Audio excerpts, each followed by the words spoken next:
How to choose a drummer. Man, first thing I would like to say is if you don't have a drummer right now, don't be in a hurry to add a drummer. I would rather have no drummer than a bad drummer. Okay, repeat after me. It's better to have no drummer than a bad drummer, because right now, just if it happens to be you on guitar or you on keyboard or a couple singers, bass player, then everything's pretty good. People are following you, and hopefully you're working with a metronome, you're working on your timing so that there's some confidence there. But as soon as you add a drummer, everybody follows the drummer. The whole feel, the feel of the band, the feel of what's going on is going to be pretty much dictated by the drummer. Isn't that interesting? That's crazy. But it's just the way it is. The drummer is driving the train once you add a drummer. So if the drummer is not, I'm not saying he has to be perfect, and it's not to put all this pressure on a drummer, but you know, if you're blessed to have a person that's had a lot of experience and they have the right heart, okay, always two things. You're looking at the heart, you're looking at the skill. The heart and the skill. Anytime you're trying to pick a musician.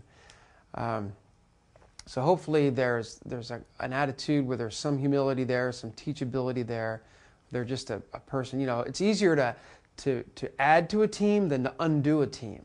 So remember, I've said this before, but don't just put a sign up that says, anybody want to be on the worship team, come on out. I would just go slow and start with a strong core and just slowly add players by like kind of having your antenna up and just seeing who's in your congregation, and you find out, oh, this guy used to play drums. Invite them out, don't commit to them. Say, hey, you want to come on out to one of our rehearsals and just jam with us? You can just use that in quotations. Hey, how would you like to just come on out and come out to one of our rehearsals and just jam with us? Right now we're not ready for a drummer yet, but we'd love to just be fun to just jam and sort of see what happens. And then, so bottom line is, if their timing's a little bit like this, I mean, you don't want a drummer that's like, I'm amazed how many people have said, oh man, this dude's such a good drummer. And then I hear them and it's like, they don't do the number one thing that a drummer is created for, and that is to keep good time.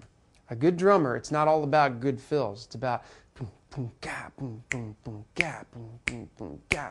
Just solid timing. And I had a drummer this past Sunday at church. I've never used him before, but I had heard good things about him. And people were like, oh no, he's really good. And sure enough, he was like a timekeeper. He was very good. And so bottom line is, that's what I'm looking for. So if I hear a drummer that's got potential, I will say, would you be willing? I love your heart, and I see you've got a lot of talent. I mean, you're really good. And blame it on me. Say, man, but I heard this guy one time say that don't let a drummer come in unless they're working with a metronome or a drum machine consistently for a while or for a time.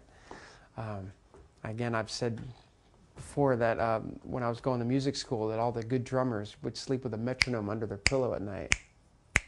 And I'm not saying that your drummer has to do that, but what that does is ingrain a sense of time, okay? So I would encourage a drummer to have one of these pocket metronomes. Our drummer used to have an hour commute each way to his job. And so he would put on a metronome for at least half of the time. And while he was driving, he would drive like this, and he had a drumstick in the other hand, and he would just go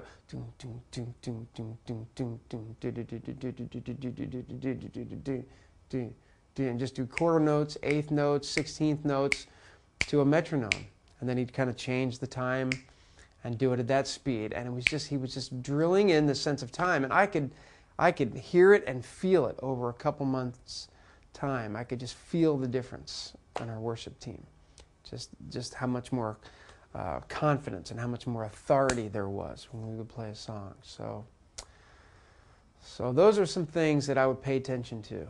And if you want to show the drummer this, maybe if you feel funny telling the drummer yourself, just say, hey, want to check out what this guy says? I mean, not that I know everything, but I've just seen over the years it makes a huge difference if your drummer is playing with a time machine. Instead of metronomes, now they have drum machines, cheap drum machines, for $100, $200, where it's like, and he could practice to that, or she could practice to that. But the main thing, they've got to have that sense of timing. Otherwise, I would rather have no drummer.